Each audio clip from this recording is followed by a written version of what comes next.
సనాతనం హిందూ జాతీయవాదం YouTube channel. Vishnu భక్తుడిని అని చెప్తున్నావు కదా, వెళ్ళి ఆ విష్ణువునే అడుగు, నీ తల ఎక్కడుంది అని. ఈ మాటలు అన్నది హిరణ్యకశిపుడు కాదు, భారత సుప్రీంకోర్టు ప్రధాన న్యాయమూర్తి గౌరవ శ్రీ గవాయ్ గారు. మధ్యప్రదేశ్లోని ఖజురహోలో ఒకప్పటి ముస్లిం దుండగులచే విష్ణుమూర్తి విగ్రహం యొక్క తల పగలగొట్టి ఉండడం గురించి సుప్రీంకోర్టును ఆశ్రయించినప్పుడు గవాయ్ చేసిన వ్యాఖ్య ఇది. ముందుగా గవాయ్ గారి గురించి ఫేస్బుక్లో విశ్వాయే గారు కొన్ని విషయాలు అందించారు, వాటిని వినండి. జస్టిస్ బిఆర్ గవాయ్ వ్యక్తిగత ప్రస్థానం, రాజకీయ పదోన్నతులపై వివాదం. భారత సుప్రీంకోర్టు న్యాయమూర్తి జస్టిస్ బిఆర్ గవాయ్ పదోన్నతి, ఆయన చేసిన కొన్ని ప్రసంగాలు ప్రస్తుతం తీవ్ర చర్చకు దారితీస్తున్నాయి. ఆయన చెప్పిన మాటలకు, ఆయన కుటుంబ నేపథ్యానికి మధ్య ఉన్న వైరుధ్యంపై అనేక ప్రశ్నలు తలెత్తుతున్నాయి. మురికివాడల నుండి కోర్టుకు, నిజమా? ఒక ప్రసంగంలో జస్టిస్ గవాయ్, బాబాసాహెబ్ డాక్టర్ అంబేద్కర్కు ధన్యవాదాలు, నేను మురికివాడల నుండి సుప్రీంకోర్టుకు ప్రయాణించాను అని అన్నారు. ఈ మాటలు ఆయన జీవిత ప్రస్థానాన్ని ఒక కష్టపడి పైకి వచ్చిన సామాన్య వ్యక్తిగా చిత్రీకరిస్తున్నాయి. కానీ ఈ వాదనను ఆయన కుటుంబ నేపథ్యం పూర్తిగా తోసిపుచ్చుతుంది. ఆయన తండ్రి రామకృష్ణ సూర్యబాన్ గవాయ్ ఒక అగ్రశ్రేణి రాజకీయ నాయకుడు. ఆయన జీవితకాలంలో ఆయన అనేక ఉన్నత పదవులను అధిరోహించారు. లోక్సభ మరియు రాజ్యసభ ఎంపీ, బీహార్, సిక్కిం, కేరళ వంటి రాష్ట్రాలకు governor, Republican party of India అనే రాజకీయ పార్టీని స్థాపించి దాని నుండి ఎమ్మెల్యేగా కూడా ఎన్నికయ్యారు. రాజకీయంగా, ఆర్థికంగా ఇంతటి ఉన్నత స్థితిలో ఉన్న వ్యక్తి కుమారుడు నిజంగానే మురికివాడల నుండి వచ్చాడా అని ప్రజలు ప్రశ్నిస్తున్నారు. జస్టిస్ గవాయ్ తన కీర్తి ప్రతిష్టల కోసం ఇలాంటి అబద్ధాలు చెబుతున్నారని, ఇలాంటి అబద్ధాల కోరులు ఈ పదవికి అనర్హులు అనే విమర్శలు వినిపిస్తున్నాయి. పదోన్నతిలో రాజకీయ జోక్యం. జస్టిస్ గవాయ్ నియామకం కూడా అనుమానాలకు తావిస్తోంది. సుప్రీంకోర్టు కొలీజియం ఆయనకు ముందుగానే పదోన్నతి కల్పించింది. దీనికి కారణం దేశంలో షెడ్యూల్డ్ కులాలకు ప్రాతినిధ్యం కల్పించడమే అని పేర్కొంది. అయితే అప్పట్లో ఆయన బాంబే హైకోర్టులో 3 సీనియారిటీ స్థానాల్లో కూడా లేరు. ఇది కేవలం ప్రాతినిధ్యం కల్పించడానికే జరిగిందా, లేదా దీని వెనుక ఏదైనా రాజకీయ ఒత్తిడి ఉందా అనే సందేహాలు కలుగుతున్నాయి. వివాదాస్పద నిర్ణయాలు. జస్టిస్ గవాయ్ న్యాయమూర్తిగా తీసుకున్న కొన్ని నిర్ణయాలు కూడా హిందూ వ్యతిరేకంగా ఉన్నాయని విమర్శకులు అంటున్నారు.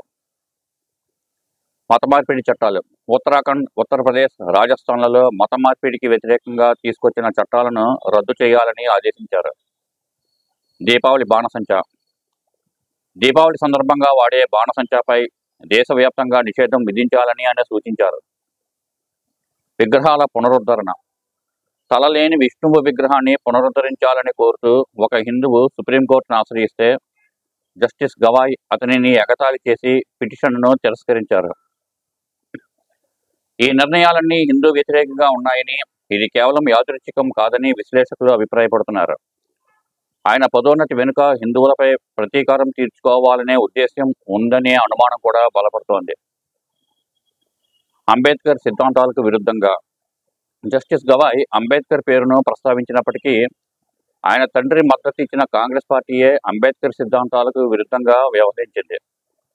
ఉదాహరణకు, అంబేద్కర్ ఆర్టికల్ 370ని తీవ్రంగా వ్యతిరేకించారు. దేశానికి ఒకే రాజ్యాంగం ఉండాలని కోరారు. కానీ కాంగ్రెస్ పార్టీ 70 సంవత్సరాలకు పైగా ఈ ఆర్టికల్ను కొనసాగించి దేశంలో 2 రాజ్యాంగాలను ఉండేలా చేసింది. కోర్టుపై సందేహాలు. ఈ మొత్తం వ్యవహారాన్ని చూస్తే దేశంలోని వ్యవస్థలపై సందేహాలు కలుగుతాయి. ఈ సందర్భంగా బాలాసాహెబ్ ఠాక్రే చెప్పిన మాటలు గుర్తు చేసుకోవాలి. సుప్రీంకోర్టుపై నాకు ఎలాంటి ఆశ లేదు. ఈ దేశంలో సుప్రీం ఏది? కోర్టా, పార్లమెంటా, లేక బేండి బజార్లోని ముస్లింలా? బాలాసాహెబ్ ఠాక్రే. ఈ మొత్తం వ్యవహారంలో ఒకే ఒక్క శుభవార్త ఏమిటంటే జస్టిస్ బిఆర్ గవాయ్ పదవీ కాలం 2025 నవంబర్ 23న ముగుస్తుంది. జస్టిస్ గవాయ్ వ్యాఖ్యను దృష్టిలో ఉంచుకుని రాష్ట్రపతికి secretary.president@rb.nic.in రాష్ట్రపతి BHVNకు లేఖ. భారత ప్రధాన న్యాయమూర్తిపై అభిశంసనకు ముందుకు సాగాలని గౌరవనీయులైన భారత రాష్ట్రపతికి ఒక అభ్యర్థనను పంపమని సూచిస్తూ వ్యాస రచయిత విశ్వ ఏ గారు ఫేస్బుక్లో పెట్టిన వ్యాసంపై హిందువులు దృష్టి పెట్టడం అవసరం. అదేమిటో వినండి. Rashtrapati Bhavan, New Delhi 110004.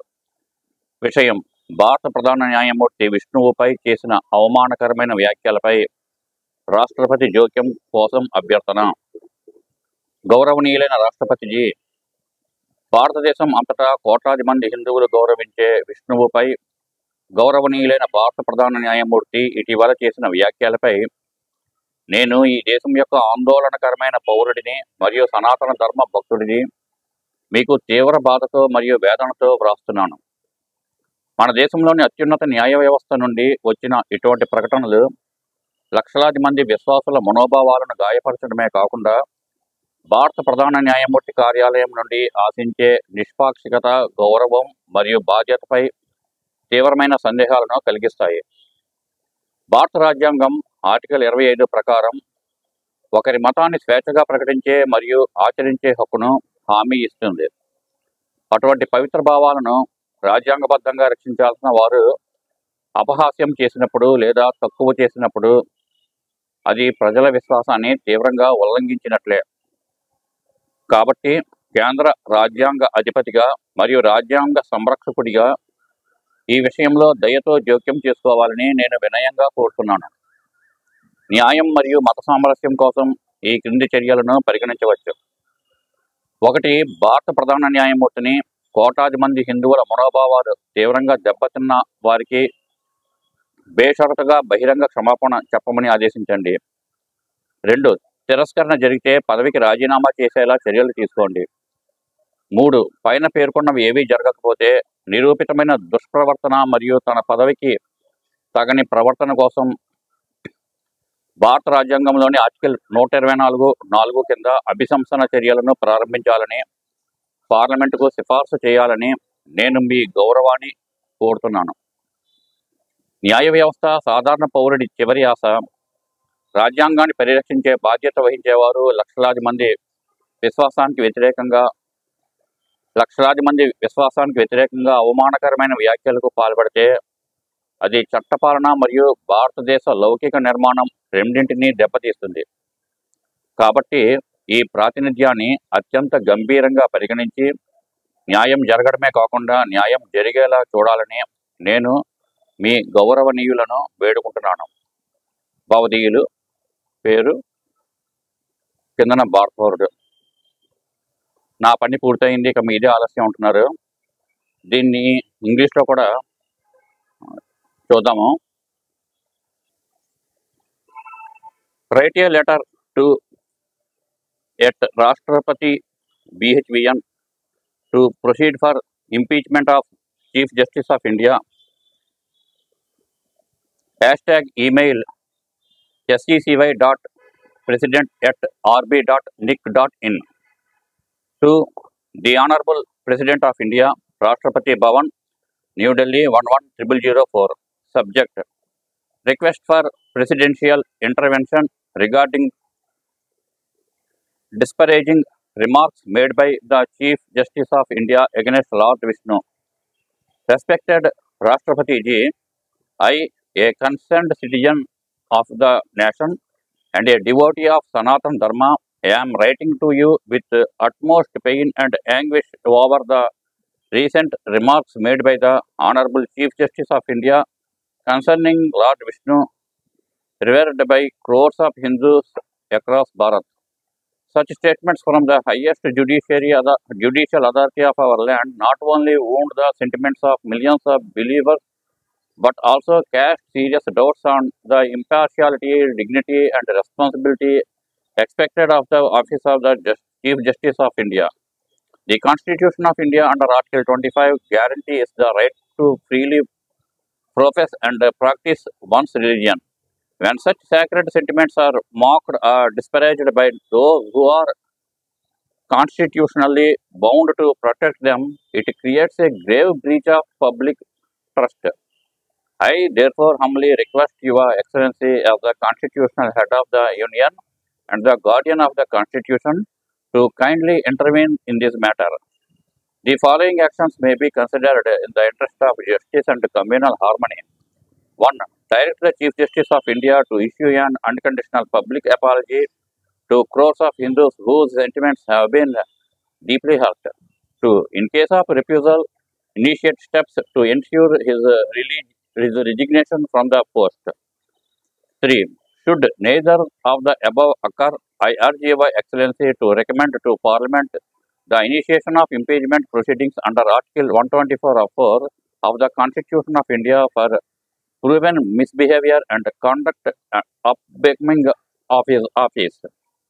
His office. The judiciary is the last hope of the common citizen.